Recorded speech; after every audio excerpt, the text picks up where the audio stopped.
La localité de Ngaoui, dans la Damawa, abrite plus de 13 000 réfugiés centrafricains. Cette terre camerounaise leur a donné abri, dignité, protection et éducation pour ceux qui en avaient besoin.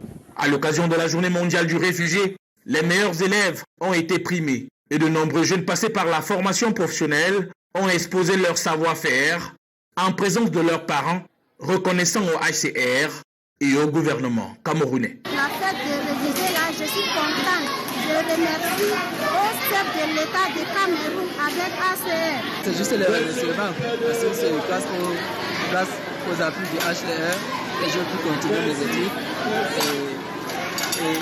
Et je suis en train de réaliser petit à petit mes rêves. Les interventions du HCR ont toutefois connu une baisse significative due à la réduction des ressources qu'accuse depuis quelque temps cette agence humanitaire des Nations Unies. Une coupe des moyens ressentie par ces derniers à tous les niveaux. Ils se sentent délaissés. Nous avons jugé mieux de venir célébrer en cette 23e édition avec eux pour leur montrer que le HCR est toujours là pour les soutenir malgré la diminution des ressources. À travers sketchs, danses et autres représentations, les réfugiés centrafricains ont dit merci au Cameroun et à la première dame Chantal Biya pour leur avoir donné une chance d'espérer à un avenir meilleur.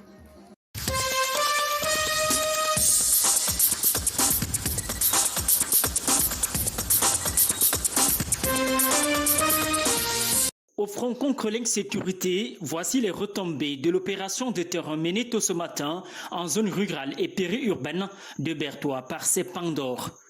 Côté de Ngoura, c'est un jeune enfant de 19 ans qui a perdu la vie parce qu'il volait au secours de son oncle qui était truandé.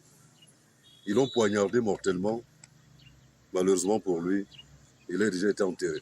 La gendarmerie à la rencontre des populations sensibilise sur la collaboration à mieux renseigner, même à travers le numéro vert, le 113.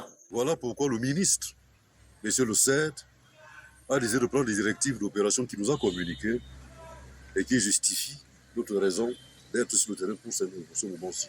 Le constat est clair, les délinquants traqués par la gendarmerie nationale se retranchent dans l'arrière-pays, d'où toute l'aisance de l'opération. Le bilan que nous pouvons faire de cette opération est la saisie de 2 armes de traite, une dizaine de poignards, 1 kilo de chanvre indien, 50 filons de chanvre indien et également la saisie d'une vingtaine de motocyclettes et de 3 véhicules qui ne possédaient pas des papiers afférents à leur circulation. Ces hommes et femmes au béret rouge en moins de 24 heures séduisent, comme dans cette chefferie traditionnelle. L'opération se poursuit. Des descentes de la Légion de gendarmerie de l'Est seront effectuées avec surprise sur toute l'étendue de la région.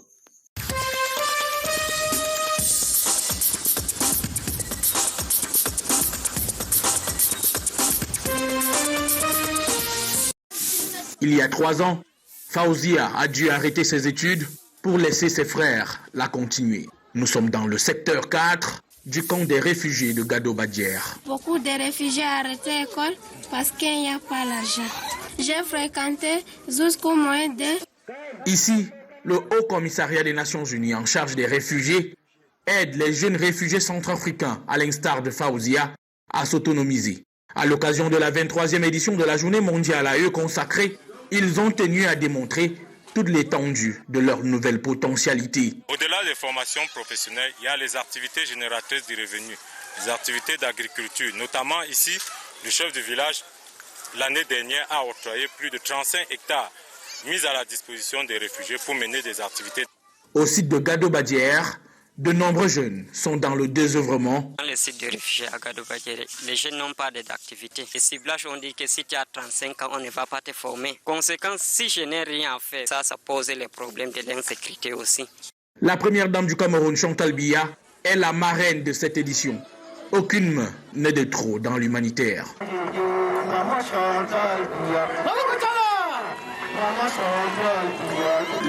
Le camp de Gado-Badière compte 24 800 âmes qui ont retrouvé espoir loin de chez eux.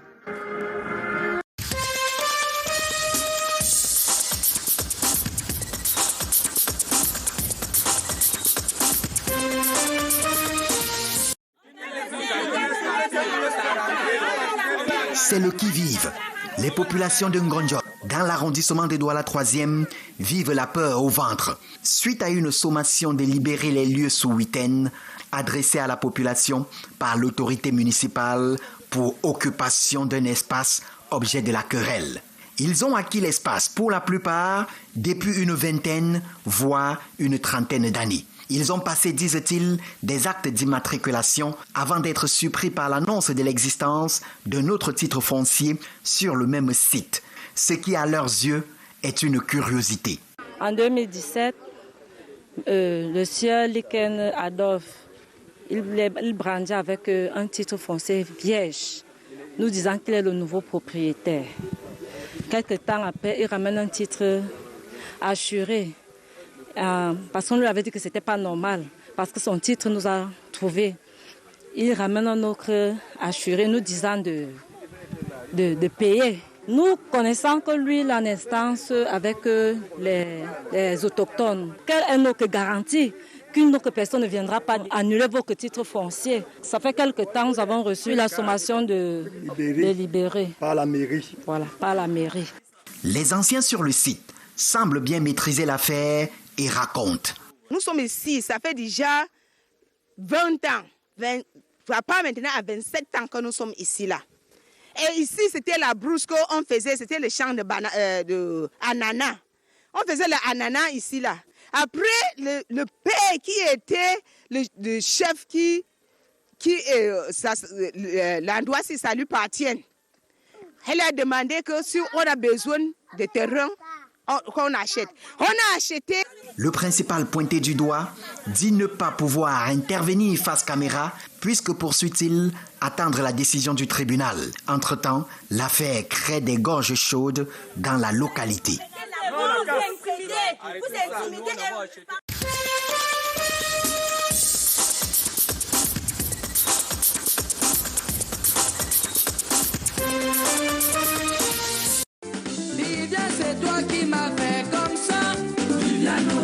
La musique camerounaise est d'une importance capitale pour l'artiste français Maytot. Parce qu'on sait qu'il y a des grandes légendes, comme on en parlait tout à l'heure, qui ont...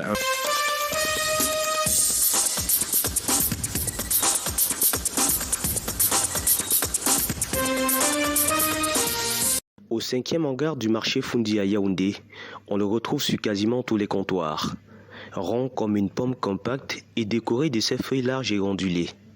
C'est le chou-fleur. C'est un bon fruit. Quand tu manges ça, non seulement que ça te renforce l'humine, et puis ça te rajeunit encore. Entre celui qui mange des viandes et celui qui mange les choses ici.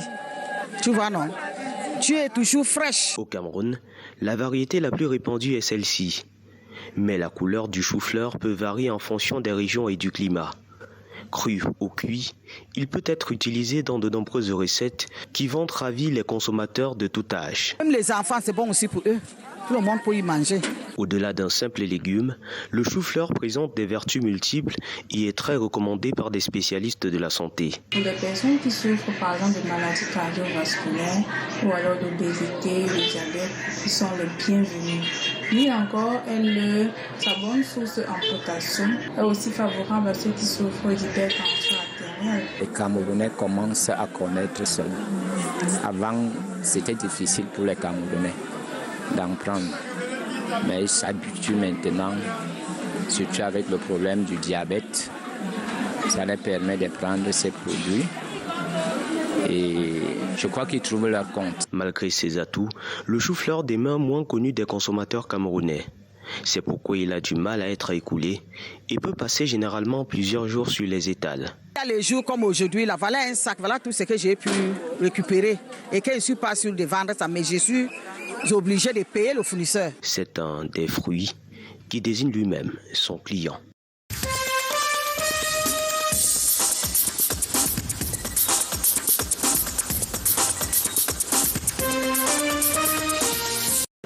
À 7 jours de la fête de la Tabaski, les moutons sont de retour dans les espaces marchands.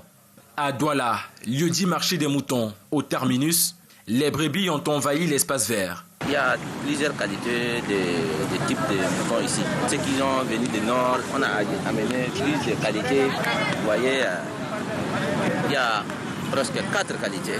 Cette année, la bête s'arrache au prix d'or. Pour s'en procurer, il faut débourser entre 65 et 250 000 francs CFA, selon la grosseur. Le mouton, ça coûte 150 000, 180 000, 220 000. C'est ça le prix. Le mouton de l'année dernière, comme ça, on prenait dans les 60 000. Aujourd'hui, on parle de 95 000. Et comme ça, là, 150 000. C'est tellement énorme. Des prix élevés, dus selon les bergers à l'instabilité du marché, à l'insécurité sur le site de vente et aux diverses sommes versées pour l'espace et l'entretien sanitaire du bétail. On a une difficulté par rapport au marché. Bon, on n'a pas un marché ici stable. Là maintenant, on met tous les moutons dehors et il pleut sur le mouton. Et dès que le mouton pleut sur le mouton maigrit, ça n'a pas de prix. Le prix baisse. On peut même, les bandits même peuvent venir comme ça, là, tu bagarres avec un bandit, te poignardes ou tu le poignardes, c'est pas bon. Et c'est inadmissible que dans un marché, vous payez la mairie, les vétérinaires et le droit du marché. C'est 500 francs, ça coûte 500 francs. C'est inadmissible qu'on paie tous les droits et on n'a pas un marché fixe. Pour l'heure, ce n'est pas encore la grande affluence côté client. La fête de l'Aïd al-Adha est projetée le 27 juin prochain.